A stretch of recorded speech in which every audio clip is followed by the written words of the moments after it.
Just ahead of Dean Helms in the Genesis. Genesis fresh off the back of their podium last year in the World Finals. Callum Roach lines up 7th with Alonso Regalado in the Ferrari 458. Italia in 8th position. Anchor Stroza, new challenge for him with the Subaru this year. Not working out so far, down in 9th place on the grid. Donovan Parker rounding up the top 10. Nicholas Iriagada is in 11th in the Audi R8. And then Adriano Carrazza botched his qualifying lap in the Toyota Supra, giving himself a lot of work to do. Now, Jimmy, I'll first look at the tyres here, and we can see the top 5, starting on the softs. Yeah, unsurprising, really. If you're Igor Fraga at the head of this field, you want to try and get away as soon as possible. The worst possible thing on these opening laps is to get involved in a fight and lose time. That's how tight the margins are in these races.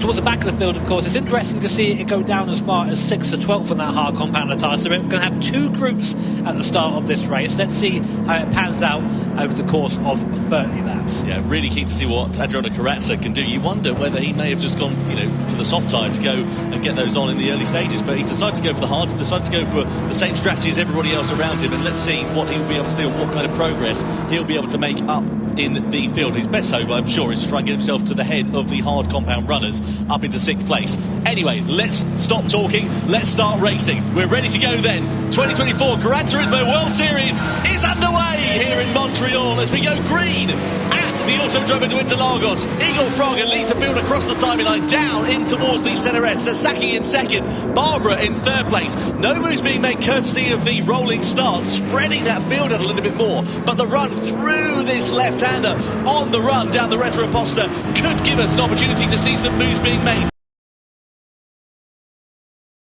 Punched in the air in front of him, so he'll be a bit down on straight line speed, but he holds his lead for now as we come through to the left of turn 4. It's as you were at the front. Yeah, difficult to overtake on this first lap. As you say, rolling start just spread the cars a little bit here. But now going into this middle sector, it seems that Gallo in the Honda has closed up onto the back of Guy Barber ever so slightly, as has Barber onto Sasaki. So the 2nd, 3rd and 4th very close right now. Already a penalty there for Ariagada. We have to think maybe for some track limits there. Carrazza up into P11. On board now with Valerio Gallo for Team Honda. Great view here of the train in front.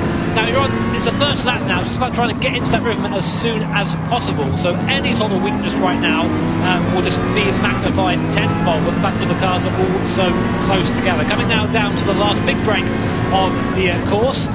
Now it's just all about horsepower up the hill here. Now Gallo's out, Fraga is out front. He'll be giving a tow to Sasaki, Barbara and Gallo, who we are on board with now. Let's see what these cars are like in a straight line.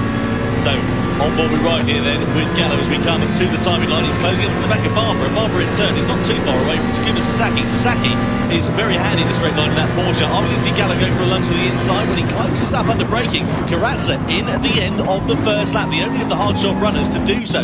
So I wonder if he's going to do an alternate strategy. Is he going to do a 2-stopper here potentially, JB? Get onto the soft tyres and then do 2 stints on them potentially. Yeah, I'm just having a look over to his rig there. Got onto the soft compound he goes. So he's just going aggressive early. Now he needs to do this. We mentioned this earlier on. He needs to find some way to insert himself in that pack out there. Now what he's done by putting himself on that soft compounder tyre and pitting now is giving himself a massive gap. You can see on the top right hand corner of your screen the track map, that last little arrow there, that's Carrazza. He's got that gap just to drive into.